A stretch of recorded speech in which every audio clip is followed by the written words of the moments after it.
আজকে রান্না করব উস্তা দিয়ে তিতা ডাল। আমার ছেলে মেয়ের অনেক পছন্দ এই উস্তা দিয়ে তিতা ডাল। আমার মনে হয় সব বাচ্চাদেরই পছন্দ, কারণ এই ডালের মধ্যে কোনো মরিচ দেওয়া হয় না। তার জন্য ডাল ঝালও লাগে না, সবাই পছন্দ করে। ডালে কিন্তু বলক উঠলে হলুদ দিলে ডালের কালারটা আরও সুন্দর আসে। এই তো আমার ডাল রান্নাটা হয়ে গেল।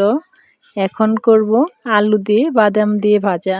আলু আর বাদাম ভাজা খেতে ডালের সাথে আরও বেশি ভালো লাগে। আর সাথে ছিল লতা। আমার তো লতা দিয়ে সরিষা বাটা খেতে ভীষণ ভালো লাগে, কারণ সাজনার দিন শেষ, এখন এসেছে লতা। তার জন্য লতা দিয়ে সরিষা বাটা দিয়ে রান্না করলাম। তোমরাও একদিন ট্রাই করে দেখো, অনেক ভালো লাগবে। আমি তো মাঝে মধ্যেই রান্না করি, আমার খেতে ভীষণ ভালো লাগে। আর লতা জিনিসটা আমার আরও বেশি পছন্দের।